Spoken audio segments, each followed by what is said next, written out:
Happy Thursday, guys. It's Bacchanal in Barbados. How you guys doing today? Welcome to the podcast Below the Belt. Who vex lose? Who vex vex? It is what it is, folks. The results are what they are.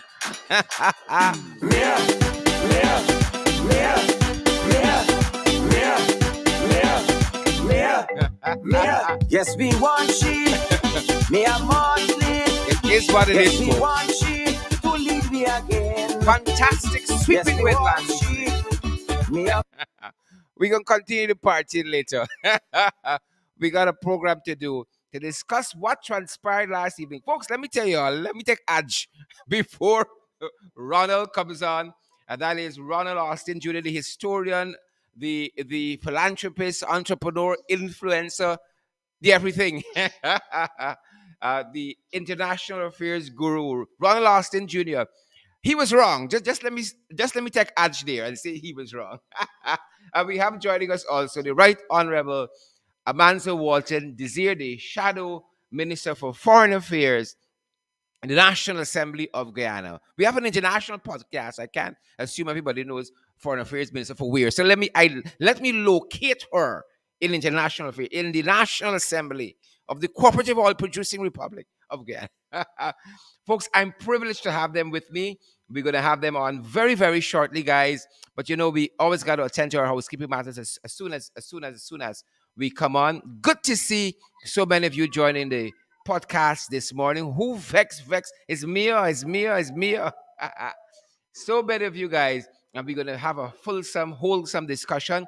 Share the podcast as you come on. Share the live stream. So good to see you, June Chase and Ravi Diorup,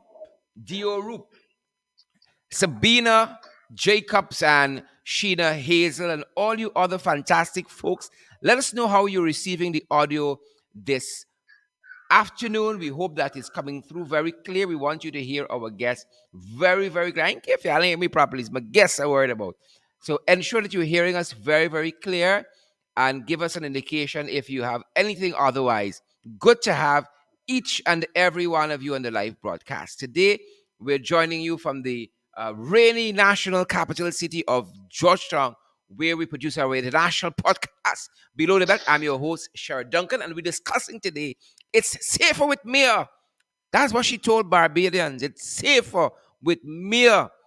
And the Barbadians seem to have agreed with her in yesterday's general election, and her being Mia Mottley, the Prime Minister, should we say, Prime Minister elect of Barbados, folks. And quite a discussion ahead of us. Rowena Williams, we see you there. Myrtle Hines and Sheena Hazel, Andira Paradise, we see you as well. GT, Rude Girl, I ain't seen a little while. GT, Rude Girl, welcome back. Whatever money you owe me, I'll forgive you. Come round more often. Whatever money you owe. We forgive you. We forgive you. Deborah Sharona Lynch, good to see you as well. Good to see all you beautiful, fantastic, hardworking, industrious people. Good to see you all out there, wherever you all are joining us from. Great to see each and every one of you. What a fantastic day for the Caribbean. What an election last evening. Oh my, oh my, oh my. What do we say to these things, guys? What do we say to these things? Tremendous win for Mia Motley and her party last evening. But first, guys, where we are in the national capital city of Georgetown, we know it's cold some places. Folks, we see those photographs you sent us out of Canada, out of some parts of the USA. It is freezing cold. My God. It's 27 degrees outside where we are. Weather.com tells us it feels like 31 degrees, and there's a 65% chance it's going to rain this afternoon, according to weather.com. Folks, we told you all yesterday what weather.com said, and they were spot on. They were spot on. Unlike Ronald Austin with these Barbadian election. 65%. We told you all, walk with your umbrella yesterday. They're telling us again, 65% chance it's going to rain this afternoon. Folks, pick up your umbrella. Pick up your umbrella, your hat, your coat, whatever it is, to stay dry. Folks who are joining us from those cold climates, guys, stay warm. Stay warm wherever you are. Stay warm, folks. Stay warm. Some of the news we're following, oh my, COVID, COVID, COVID. Running away from me, like them boys give up. COVID, Dora, Dora, Dora, Dora, Dora, Dora, Dora. COVID. My God. We hope something happens. Something's got to give, it's either we or COVID. Something has got to give. So we're watching that. We are watching what is happening on the COVID front. We're watching that. We're watching what's happening on the COVID front, folks. Not a nice picture at all. Not a nice picture at all. We're seeing in some regional news that uh, Irfan Ali is supposed to sign an energy corridor memorandum of understanding with Brazil and Suriname. Oh my, oh my! I gotta pique Ronald's and Mans's interest on this. Jair Bonacero is supposed to be visiting us on Friday with his delegation, and Chandrika Prasad Santoki is supposed to be meeting with Irfan Ali in Suriname, I think today. And so, we're gonna watch to see what's happening on this front. We're gonna watch to see that. But folks, as I said, we have joining us this morning, two distinguished Guyanese, two role models, two great, fantastic role models. We couldn't ask for two better young people than this to be leading the charge on these fronts. We have with us the Honorable Amanda Walton Desir, Member of Parliament, and she is the Shadow Minister for Foreign Affairs in the Cooperative Oil Producing Republic of Guyana. Ronald Austin is a columnist, he's a writer, he's a thinker, an influencer, historian by training, by profession. The man knows what he's talking about, loves international affairs. Both himself and Manza are very, very avid readers. One of the things that has really endeared me to them. Really and truly, folks, without any further ado, let's welcome our guest today. We need some applause now. Guys, welcome. Thank you, Sharon. Thank you for having Thank us. you. Good Thank afternoon you. to your listeners. Good afternoon. Good afternoon, Sherry. Thank you for having me. Good afternoon to the most honorable Amanda Walton this year. I'm pleased to be here. Folks, I'm getting a little Good feedback at my afternoon, end, but not Ronald. feedback, a buzzing. So forgive me if you're hearing that as well. We're trying as much as possible to get that little bug out. But let's take it from the top. The news at the hour. Ronald was wrong. Let me start there. When Ronald was on with us the last time, I think Ronald said he was predicting 25 seats for Mayor Mottley and 5 to the opposition. I think that was his conservative conservative view. So I'm happy to say Ronald was wrong. Mia Motley walked to a sweeping victory, identical to her victory in 2018, 30-0. Am I right to say 30 love? I'm not too familiar with all the acronyms or all the slangs of dominoes and so on. But is it 30 love? Ronald Amanza. It is. It is. Yeah, It was it is. apparently a clean sweep. Well, clean sweep it is. Clean sweep it is. I mean, the night started out one way, and Ronald, I heard one commentator as I was engaging what was happening there in Barbados say that 2018 was an aberration, quote unquote. 2018 was an aberration, and that to get a fair sense of what was going to play out last night, as the night was young, um, and as is it the Fitzgerald author of that seminal novel, Tender is the Night, as the night was tender, said that to get a good sense of what was going to happen, you had to look back to 2013. But Mia got some people wrong, she that boy. She gambled on this, and it paid off. Ronald, start us off. Yeah, right. Sherrod, once again, good afternoon to your viewers. I just want to, first of all, address the issue on whether or not Ronald was wrong or right.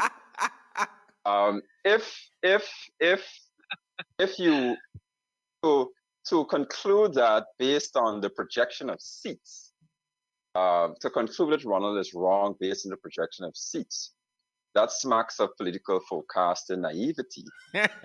You have to look at there's a general thesis or general conclusions, which I argued in my column. And the general thesis which I posited was that Mia Mottley was not in trouble. I was right on that. My general conclusion was that she's going to retain her majority. Now, if anyone understands political forecasting, nobody gets the number of seats correct. I mean, Wickham, for example, the renowned political scientist within the Caribbean, he projected 3 seats to the opposition.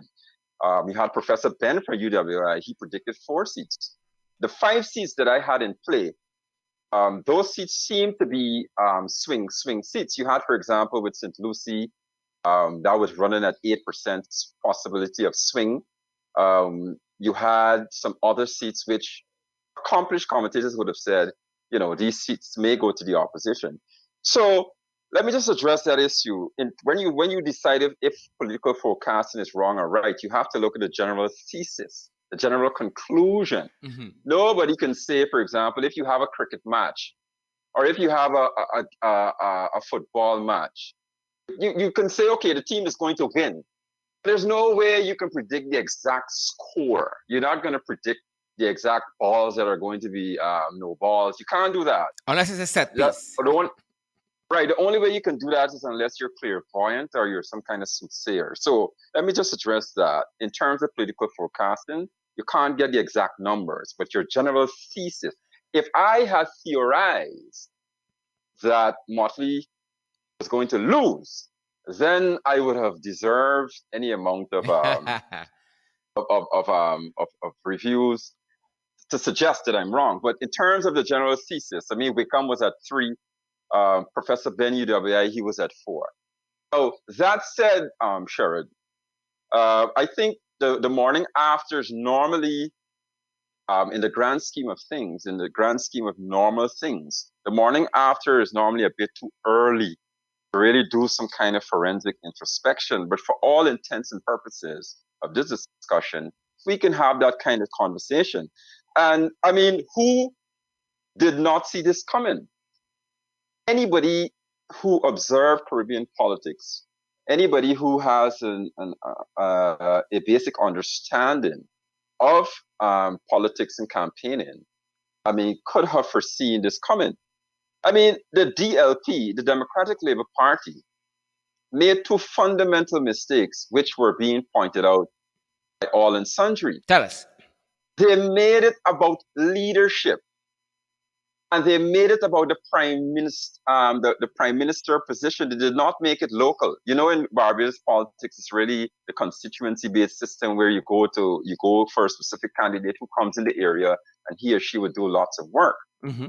But what the Democratic Labour Party did, they said, "Do not vote for Mia because she's despotic," and they immediately place Verla, the Pfizer, against Mia Mottley. I mean, the greatest of respect. So the lady and her accomplishments, that being Mr. Pfizer, the greatest respect to what she has achieved in life. She cannot, by any stretch of the imagination, match the kind of gravitas that Mia Mottley has. The Democratic Labour Party placed Verla in a position to get a shellacking. Which she did. You can, Sherrod, you can go through the list of leadership qualities that are required for political success. And then every time you check every single box, Verla would be lacking. Let's say communication, for example. You watch the rallies. Verla was underwhelming.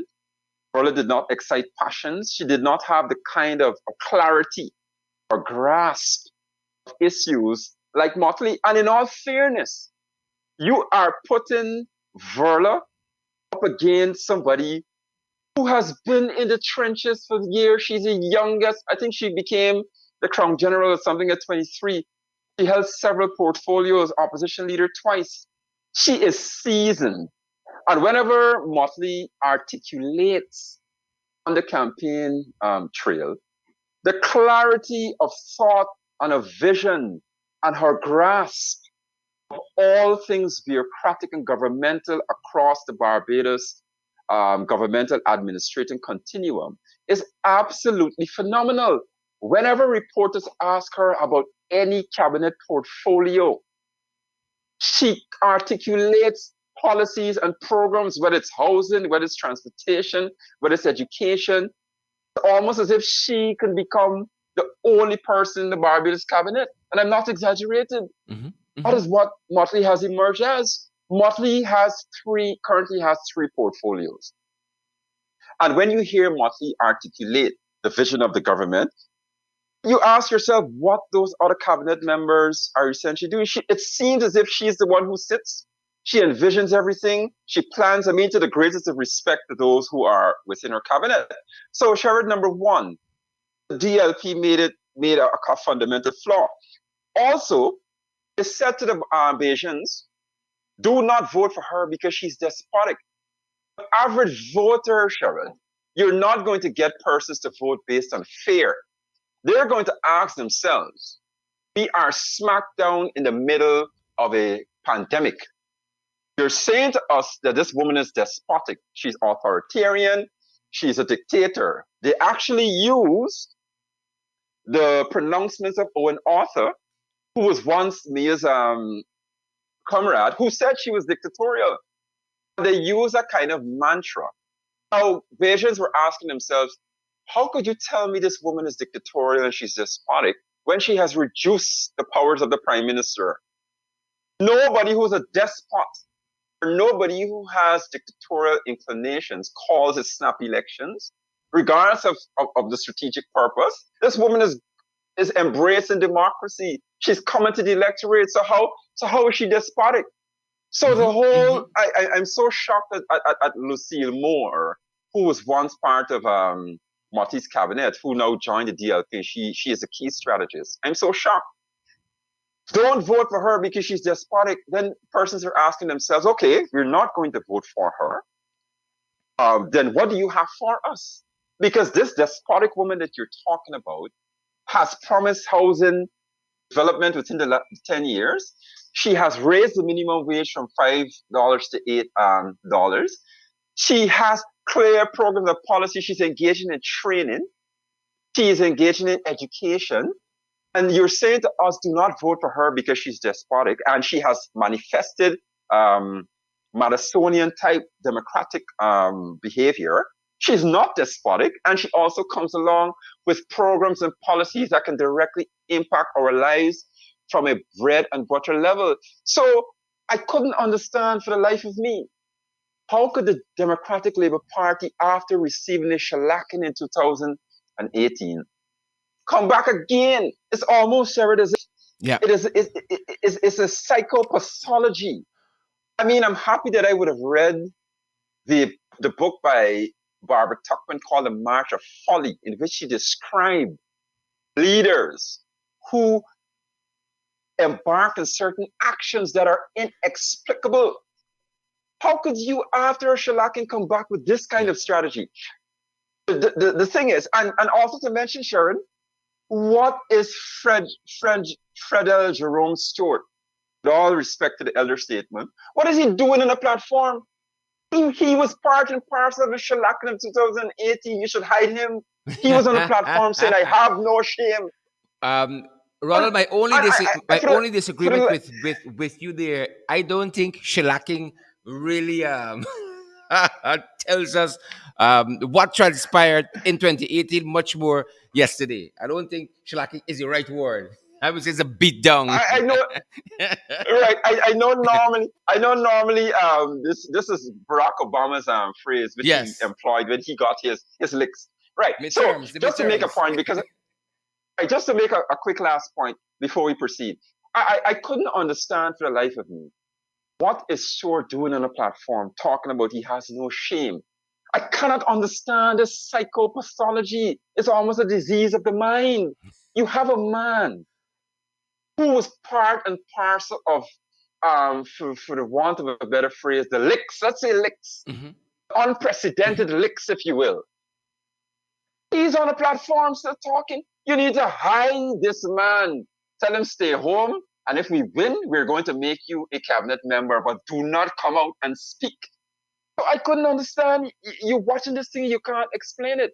Well, they got some time now to consider the error of their ways. A lot of time. A lot of time, Ronald. Mansa, Mansa, Mansa. What are your thoughts after last night? Well, Sharon, I listened with much interest as well to what Ronald said. I wanted to first off say that the people of Barbados would have spoken. The results have been declared, and so congratulations are in order for Prime Minister Mottley. I surmise it very simply that, as you said, she took a calculated gamble and won. She prior to the election, she would have been enjoying a serious uh, wave of acclaim internationally, having put up quite a showing at the last Earth Summit that we had in Copenhagen, the COP26, and her remarkable addresses there. She really established herself, arguably, as the foremost champion for the environment in this era, really. Mm-hmm. And Mm-hmm. so I think riding on that wave of popularity, as well as having that momentous occasion of Barbados becoming a republic, a very, very shrewd politician she is. She took a calculated gamble, and and it paid off. And so I am happy for the democratic process in Barbados. That level of of being able to conduct a poll, not so controversial, results quickly available, is something that we should all really aspire to. I noted though that the report was showing that the the voter turnout was not what would have been expected. It was somewhere between 40 to 50%, and so I wanted to hear Ronald's thoughts on the impact of that turnout, and I wanted as well to get his thoughts on the point that he made earlier. He noted that the Prime Minister of Barbados seems to have, as well as she should, a very good grasp of direction. The trouble with power and knowledge and all of that being consolidated into one person is that unless you build your institutions, you generally tend to end up in uncertain situations. So what I would want to see is a focus on them building their national institutions or continuing to build their national institutions. I believe over the course of the campaign, her messaging was quite clear, Mm-hmm. to the point, Mm-hmm. and spoke to the people of Barbados. This is what we have done. This is what we intend to do. Stay the course with us. Yep. Yep. And the people responded. Yep. It's safe And the with me. people responded. And so, congratulations to Barbados.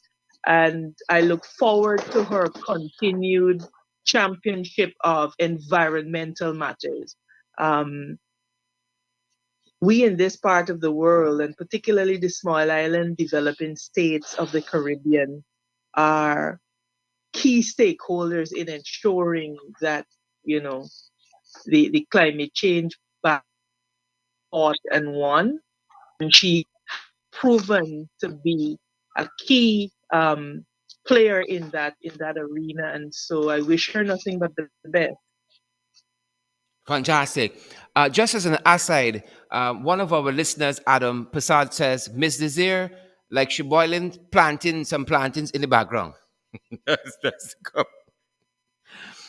you know, Actually, no, I'm not sure where the feedback is coming from, but actually in a very quiet office, so I'm not sure where the feedback is coming from.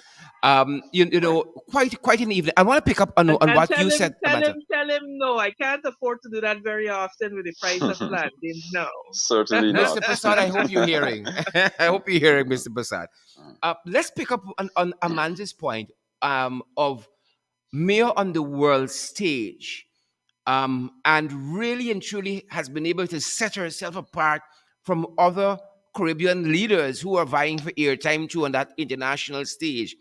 Whether you have your speech prepared for you, you have to be able to deliver that speech.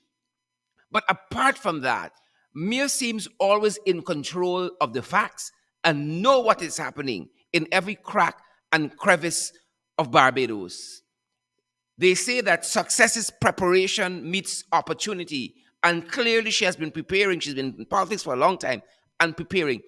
Brother and Amanza, this is now 3030 2018 2022.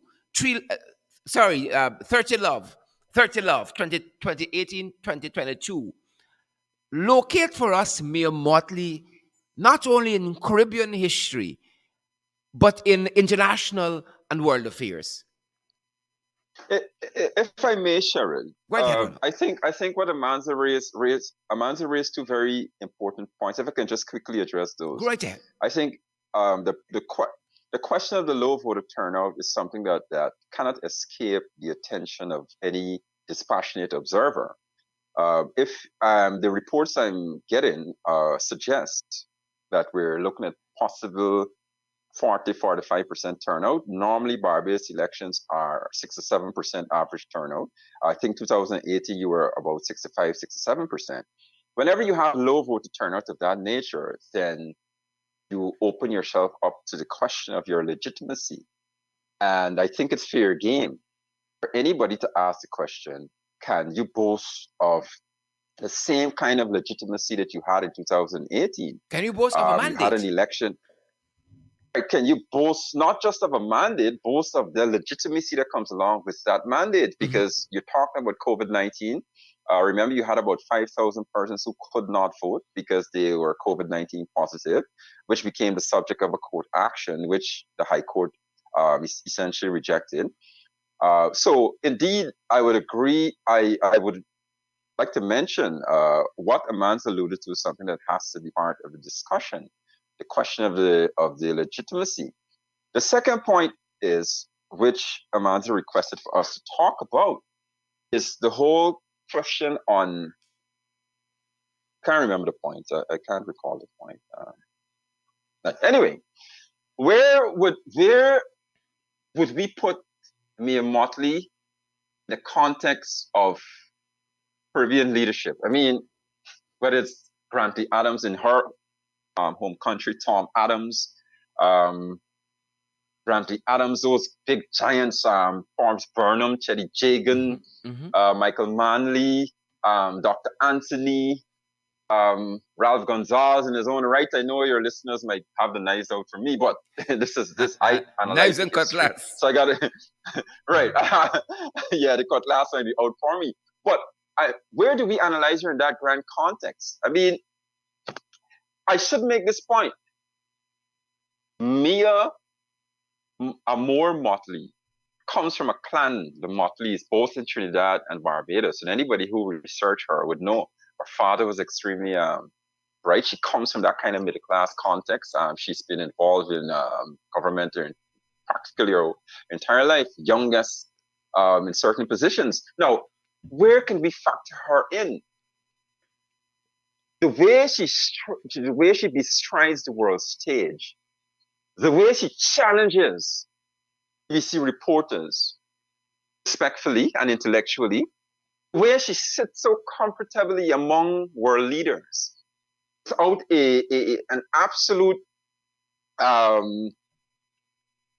any absolute manifestation of any fear. She goes to the UN and she admonishes developed nations, a kind of chutzpah that is unprecedented. I mean, those world leaders would have been sitting there. I think Biden was in the audience, all of them. And she admonished them for their failure of leadership on climate change matters, from a small island state, Barbados, that you can get around in one day if you do some good driving, to this, she goes to the United Nations and she admonishes them. She employs foreign policy, which essentially says friends of all, satellite of none.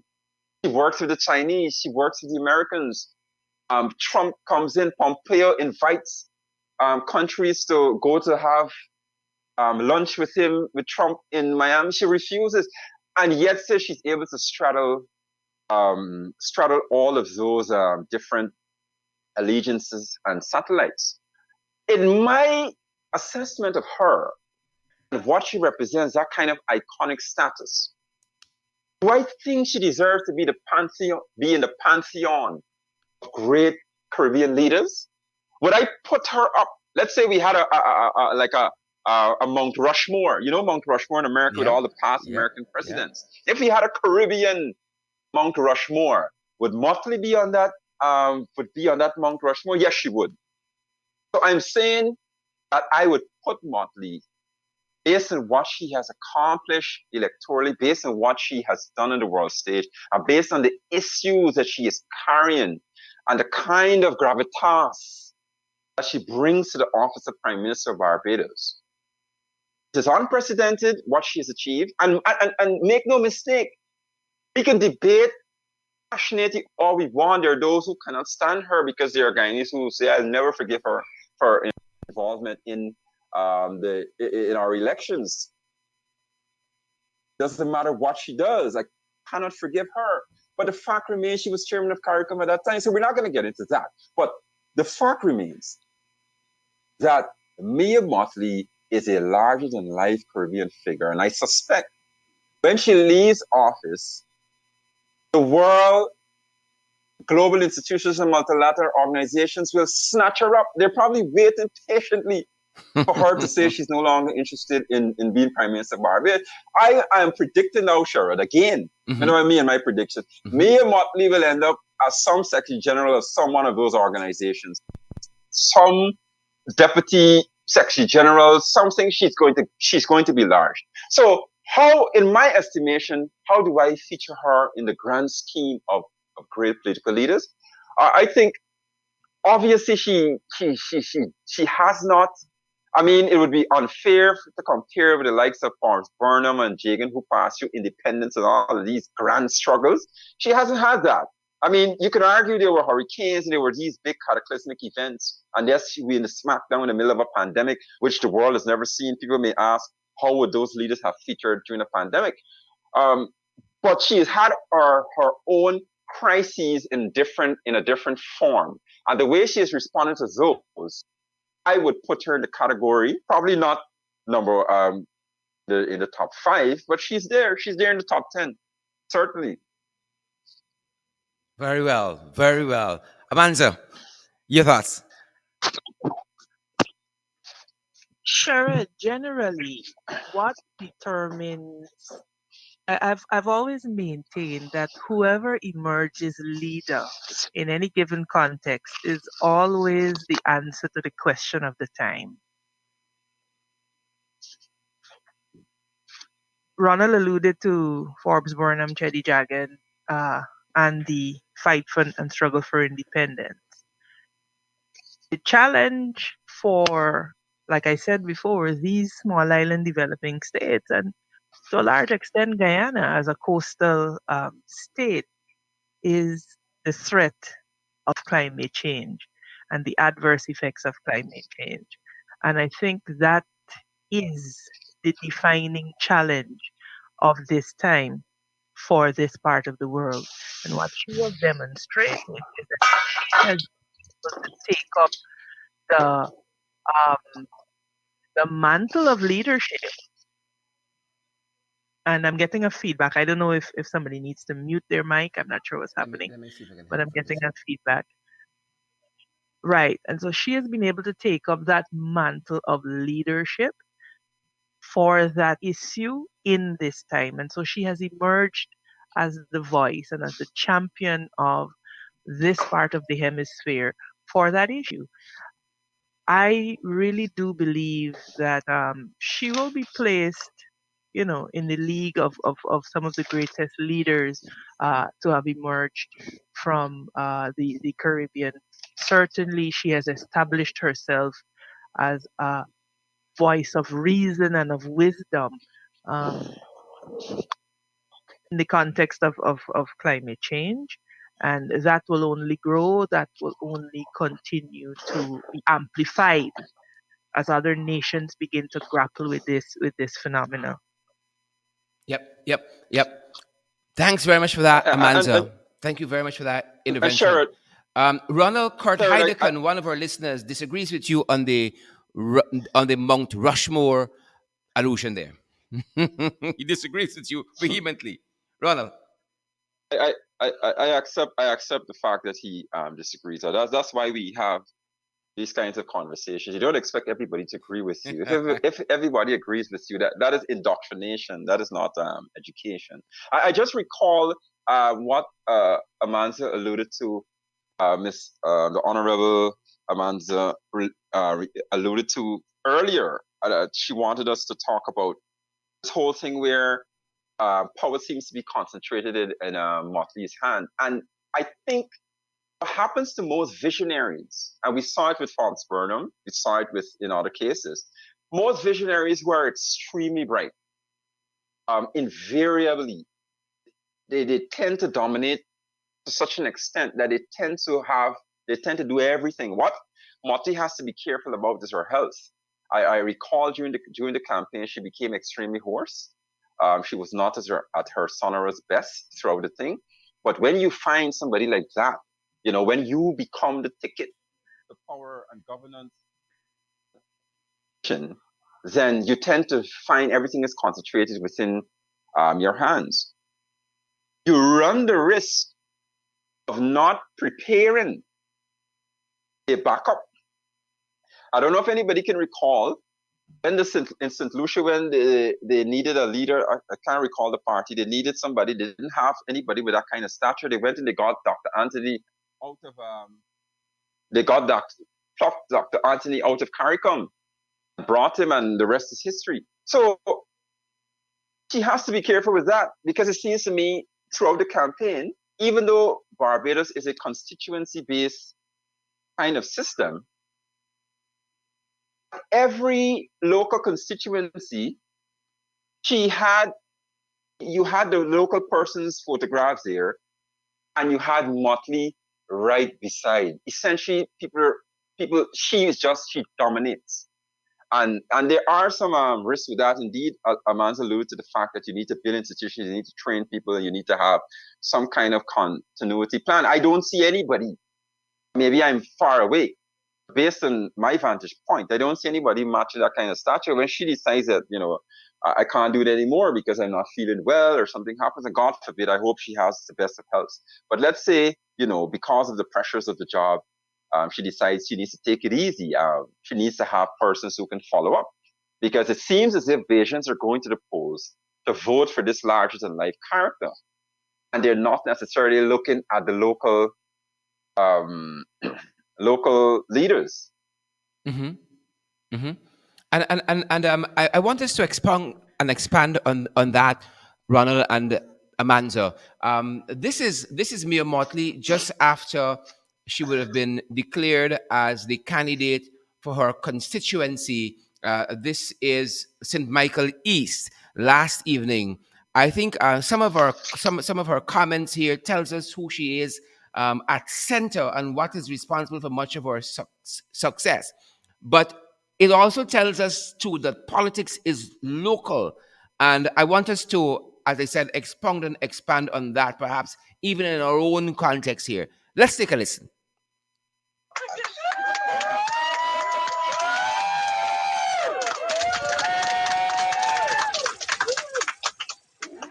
I first want to give thanks to God um, for life and for the grace allowing me to continue during the course of these challenging times. I want to thank in particular, largely because in this campaign, I did not get any opportunity to engage with them. And one of the burdens of leadership is, of course, parliamentary democracy, that you have to spend time with your team. And more often than not, that is meant, therefore, that I had to rely on an excellent team. I'm particularly pleased that my campaign manager this time is a young, my constituency, who started with me as a teenager. Yeah, probably. In 1999 or 2003? 2003, yeah. In 2003. And she has risen to be able to manage this. She did not see me. She did not hear me more often than not. And with the new election agent too, my campaign manager was Keisha Worrell. And of course, Mr. Anderson was the election agent. Marcus Stevens continues to be my right hand when it comes to canvassing, and a number of other people who literally came together to be able to allow me the opportunity to go from St. Lucie to St. Philip, from St. John to St. James, and at the same time to repose their confidence in me to continue to be their parliamentary representative. This is my eighth election, and I do not take it for granted. And I really, really, really want to say to the people who have raised me, I came out here, as I keep saying, a young girl, literally, at the age of uh,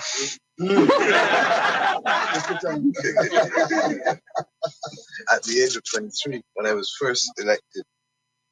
My brother, who is here, and who was my counting agent, was at that time about 10 or 11 years old.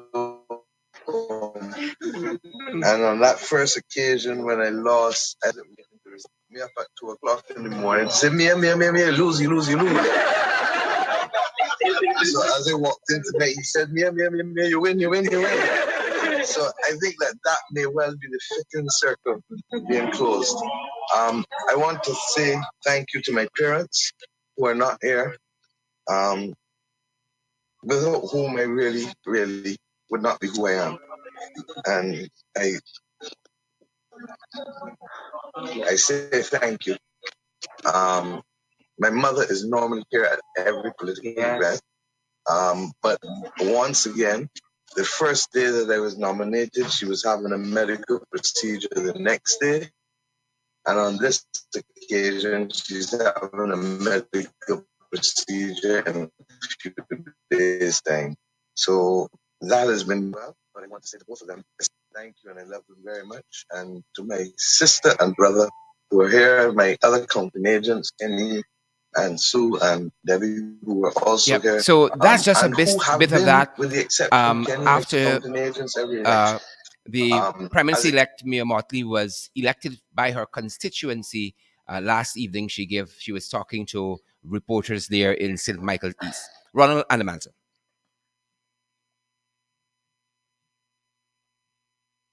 I'll let Amanda go ahead because I had the mic before. Oh no, I was listening to the extract. You get a sense of someone that is really grounded and supported by family. And my information is that there is a lot of grooming of young people to to one day take up the mantle. I think it is important that we study and analyze these issues, such as the Barbados elections, because they hold lessons for us. And so, if we are going to be effective, we have to be able to look, to analyze, and to learn and to take away lessons from that. Um, I think what is important for us in Guyana to bear in mind is particularly the issues of the readiness of our electoral system, because Barbados would have called a snap election, but that is 3 weeks. because they could have done it because their system, their electoral system, was in a state of readiness. We're waiting for But LG. juxtapose that against Guyana, we have a severely bloated voters list. The entire electoral system is in quite a mess. And so you have two clear examples of why it is important to have a properly functioning GCOM in our case, so that elections could be run smoothly, could be run seamlessly, and results could be had in the shortest possible time. So you always have to be careful, because I know that some people can get very impatient with us talking about Barbados, but it is important that we study these events, that we study the surrounding circumstances, Yep. because they will Yep. hold lessons Yep. for your own nation. Yep. And so we have to continue to understand as well that we cannot be insular in our assessment. Guyana operates within an international context. We operate with international partners, and there are things that would have happened in Barbados that may have implications for Guyana, and those things have to be factored in. And so I wanted to make the point that this is why it is important that we delve into these types of assessments, because we only come out the better for it. We come out understanding what is happening on the global stage, because Guyana is now, as an oil producing nation, emerging as an important player on the international scene. And so I thought it was very important for me to make that Yep. intervention, that it is important that we pay attention to these international events, because we no longer operate in isolation. Yep. Everything is connected, whether we see it or understand it to be so. It is connected, it is related, and it affects you. It affects us here in Guyana. So All are um, involved and all are consumed. All are all involved. are involved, All are and all consumed. are consumed. And Be- so, like I said, the nation of Barbados, they have had their elections. They have demonstrated very clearly that their electoral system is in a state of readiness, and therefore the lesson for us in Guyana here is that we now have to insist that our electoral system be in a state of readiness. And the first such call has to be for a clean new voters list, yep. because the mathematical impossibility that is our list cannot and should not be used to have any other election. It is an injustice to the people of Guyana. Ronald, before you come in, I want to play Mia taking a victory lap later on in the evening last night. And perhaps you can come and you can tie both pieces together for us and for our listeners. This, as I said, is Mia later on in the evening when the electoral map was certain that she was going to have a second term with a very, very sweeping majority in the Barbadian parliament. Let's take a listen. When we need to go back to the people, and when we need to be able to allow the people in whom power resides to make decisions about its future. It became clear to us that the ability to prepare this nation for the serious challenges that we will face in the next 10 to 15 years required that we give the people of this nation the option of choosing who it wanted to lead it into that process. We stand today on the morning of the 20th of January, confident that the people of this nation have spoken with one voice, decisively, unanimously, and clearly.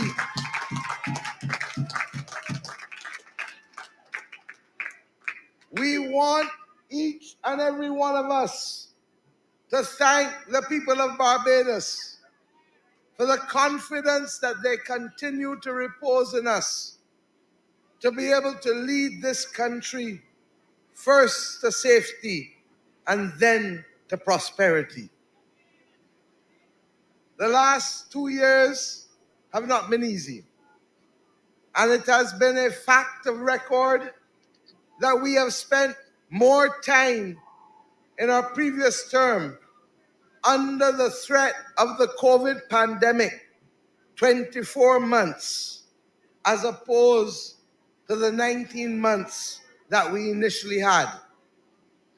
We are conscious as a political institution that there is still much to be done and that there is a road still to be traveled and that there are things that you as Barbadians are legitimately expecting of us. But we are equally conscious that it comes very rarely to a generation to change the pattern of history and to transform a nation. In a very real sense, we felt, as we told you in 2018, that we had been existing on the fumes of the independence generation rather than seeking to carry this nation forward and to release the opportunities that are so obviously available, particularly to Barbadians and young Barbadians. We showed you that we have confidence in our future by finding the money in the middle of an IMF program to invest in our young people through the revision of the policies that would allow us once again to offer free Mayor Mottley education from taking a victory pre-primary to last tertiary evening levels. into this morning. Ronald, Amanda. Right. Sharon, what you just, I'm happy that the point has been made that we ought to take note of what is happening. And Amanda did allude to some very critical things which we ought to consider. But I want to say that opposition parties in the Caribbean should have their notebooks out by now. They should be documented several important things. What I discerned Talk to us, Ronald. is that the Democratic Labour Party, after they got that shellacking or that the kind of licks they got in 2018, there is no conspicuous evidence to suggest that they conducted a systematic review. There is no evidence that they actually conducted an internal review and admitted a few things to themselves and then by extension to the people. There's no evidence that they decided to come out and say, okay, we got this wrong, we got that wrong. Second lesson that opposition parties in the Caribbean should pay attention to is the fact that the DLP was an absolute crisis in terms of leadership. There was no clear indication as to who was going to be their prime minister. Every time the question was asked, it was never answered. Yes, you had Verla there, but they referred to her as president of the Democratic Labour Party. There was nothing definitive saying that if we win, soon as we get into office, this is our team, these are our leaders. Now, you cannot present that kind of uncertainty in a time of a pandemic. I rather suspect, Sharon, that the decision made by the Bayesians had to do much with this COVID-19 pandemic.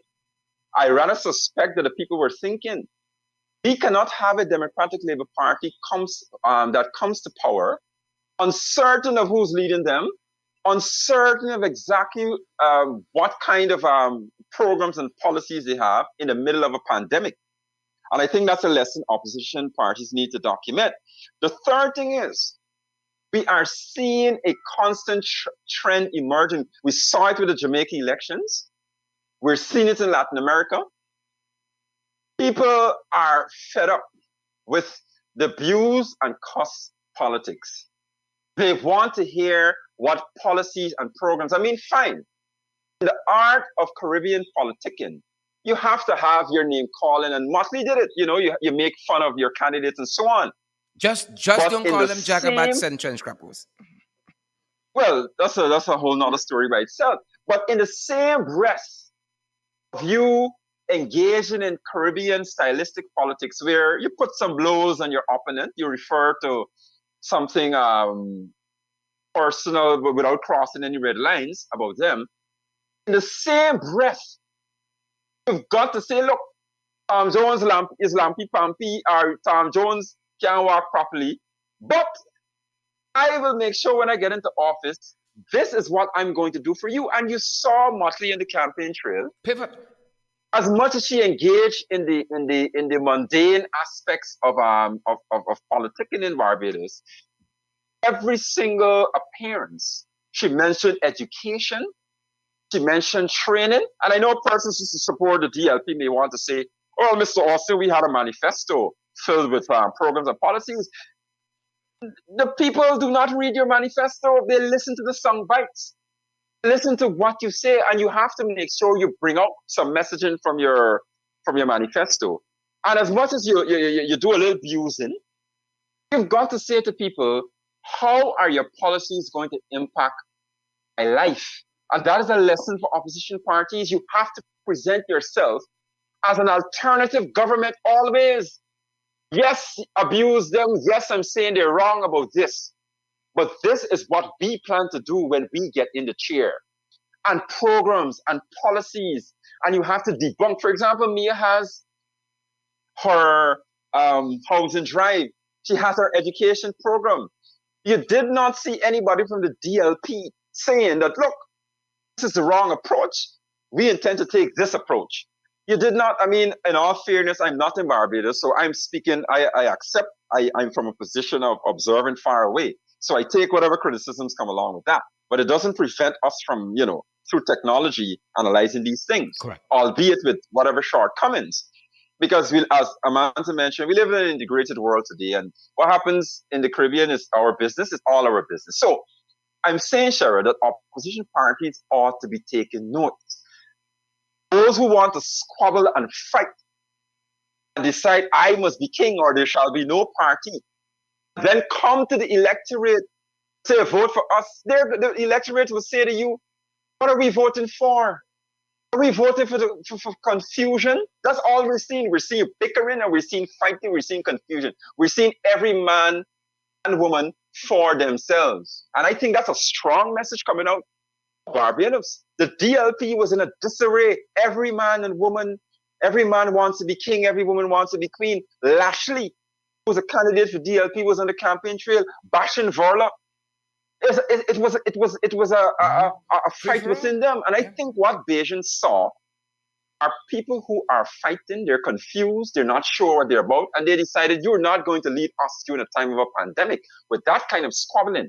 So I think opposition parties in the Caribbean should observe that you can fight in your party and break the china and say, I must be the person in charge, I must walk the red carpet, I must have the bodyguards around me, or there'll be no party. But when you come to the electorate, they will remember all you are engaging in is absolute confusion and chaos. And it will influence their behavior. I just want to make one last point, Sharon. Go right ahead, Ronald. There's a fundamental flaw whenever we analyze politics in what you call homogenous society. And Barbados is by large a homogenous society where you have essentially one ethnic group. You don't have the ethnic questions there. In Guyana here, we have what you call a heterogeneous society. You have the ethnic question here. And when politics in a multi-ethnic and pro-society is quite different from a Barbados. Because here in Guyana, you can articulate how many policies you want. People tend to vote based on religious, familial, and ethnic obligations. So you could cry to the desert. You could go build a big fancy road somewhere. You can probably give a community water for the first time, but they vote based on tradition. Of course, that is changing. I'm happy it's changing. We have about maybe I roughly 5 to 6% or 10% thereabout who tend to vote on policies. But I just want to mention that we must be careful when we analyze, observe what's happening in Barbados, but we must acknowledge that it does not have this whole ethnic question with our politics. So some lessons can be imported and some might not be applicable because it's a different kind of political setup and political context. Mm-hmm. Very well, very well. Amanda, in our closing minutes. I just really wanted to echo the sentiments that that Ronald just made, uh, particularly in terms of the lessons that we can draw. There is no doubt that Prime Minister Mottley has emerged as a giant on the international stage. That uh, campaign slogan, safer. It's safer with Mia. I think it was a double, a double entendre, um, both in the context of their handling of the pandemic as well as this issue of climate change. And so the people of Barbados obviously saw that it was better to stay this course. The point that Ronald makes about the homogeneous versus the heterogeneous society is key, is absolutely key, as well as the level of awareness of the electorate. I keep making the point that as a people in Guyana, we have to determine that we are deserving of more. We have to begin to educate, to um, speak to our people continuously, indicating to them that they are deserving of more, because the issue that Ronald raised is a vexed issue. You could have the most salient of policies. Because of the issue of race in Guyana, it continues to polarize the society. And so the immediate challenge for us is, how do we get our electorate up to the level where, by and large, we can be beyond that ethnic question? And Guyanese begin to vote on issues of policy, on issues of who has the best plan. And I believe that it will be up to the younger generation of leaders like yourself, Sharon, Ronald, myself, to begin to engage our people with the message that you deserve more. More is possible. Let us come up higher. Let us come up higher so that Guyana can truly, really take her place as a leader in this part of the hemisphere. Fantastic. I love that. We deserve more. Closing thoughts, Ronald. Right. It's absolutely important that I'll say this. I will make this admission. I'm consider myself part of what you call the moderates. I mean, we just want to see the country do well, and that is why we find ourselves enamored by the likes of Amanda Walton Desir. God protect her soul, because we know that she is of a different mindset. We don't consider her to be that tribal. I know she's willing to go into a room and hammer out a deal in the interest of country. That's a confidence you want. I'm happy that likes of Sherrod Duncan, for example, like yourself, you are educating, you're holding programs, you're allowing for free speech and democracy, and we expect that we would have a different cadre. I mean, of leaders emerging.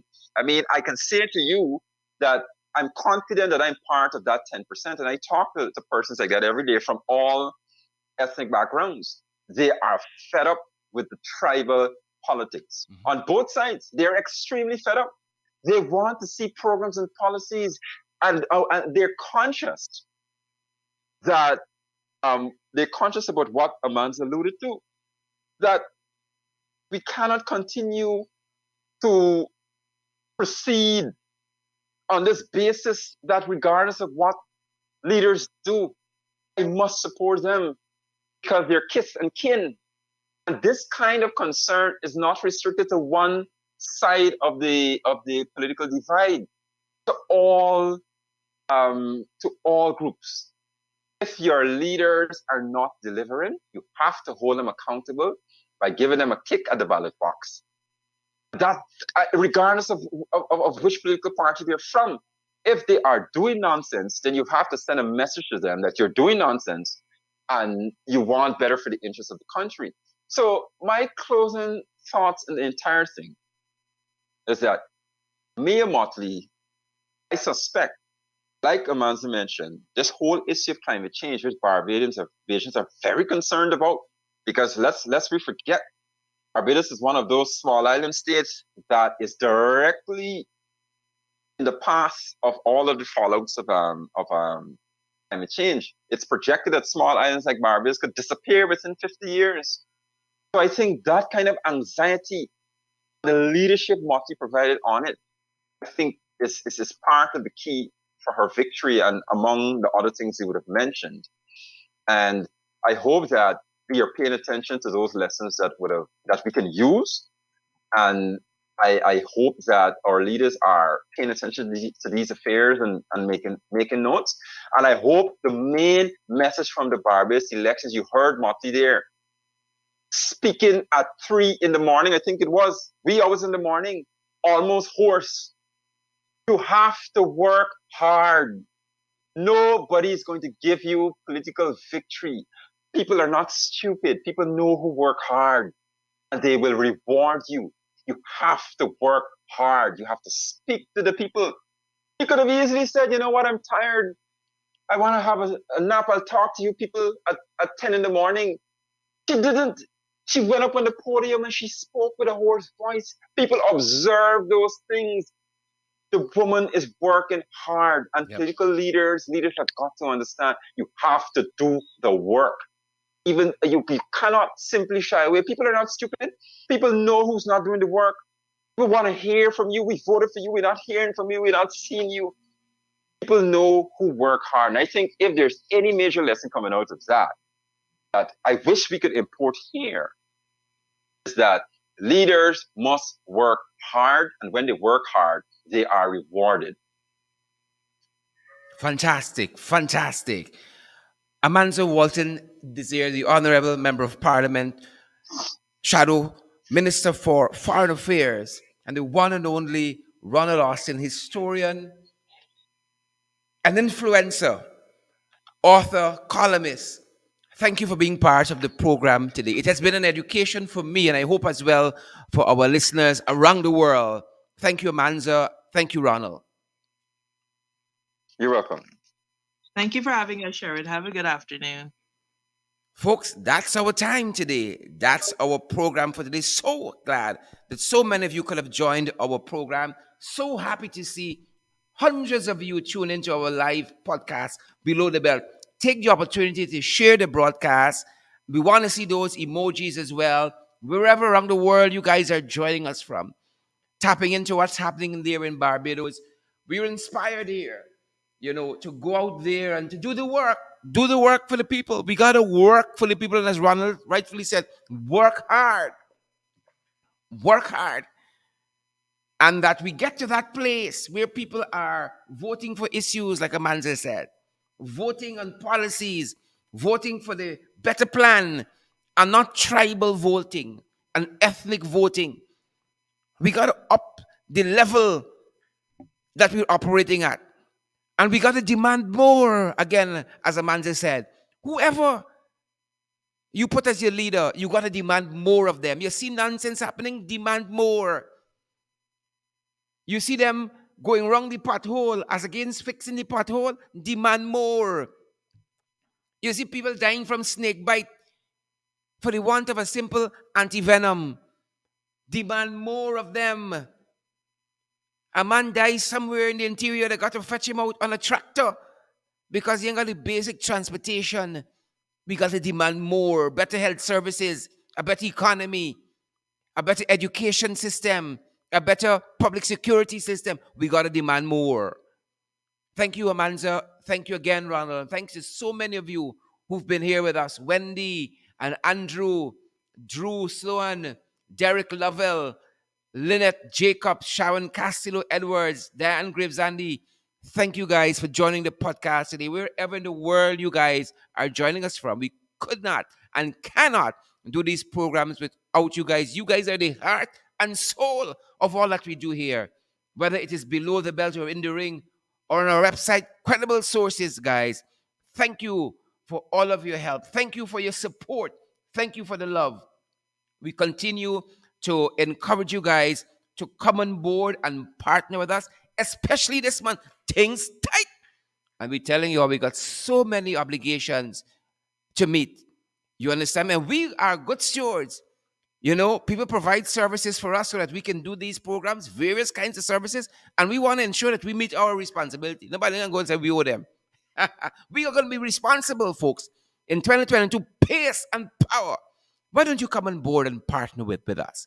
Help us to do more of these programs. Help us to meet our responsibility because several platforms available at the Cash App is the $ in the ring 592. At PayPal, we are in the ring 592 at gmail.com. At Zelle, same email address, in the ring 592 at gmail.com. Zelle and PayPal, same email address, in the ring 592 at gmail.com. We are available as well via the MMG system, the local Guyanese Cash App. Our number there is 627 6963. 627 6963. We're available via Western Union, available via MoneyGram as well. You got any concerns? You need any guidance on our platform or platforms? Contact us via our WhatsApp number, which is the same as our MMG number, 627 6963. We're going to try to be as responsive as we can. Thank you very much for joining the live podcast, wherever you joined us from around the world today. Thanks for joining our podcast, Below the Belt. Who Vex Lose? Who Vex Vex? Congratulations to Mia Mottley and her team, again, winning decisively the general elections in the island of Barbados. Congratulations to the people of Barbados, and congratulations too. We know we have a sizable diaspora there in Barbados. Congratulations to our Guyanese folks living in Barbados. You guys continue to keep our flag flying high there, folks. Continue to keep our flags flying high. Congratulations once more to Prime Minister Mia Mottley. Thanks for joining our broadcast, guys. Stay safe. See you this evening in the ring. Same time, same place. Thanks for joining Below the Belt. Who expects? We gone. Stay safe.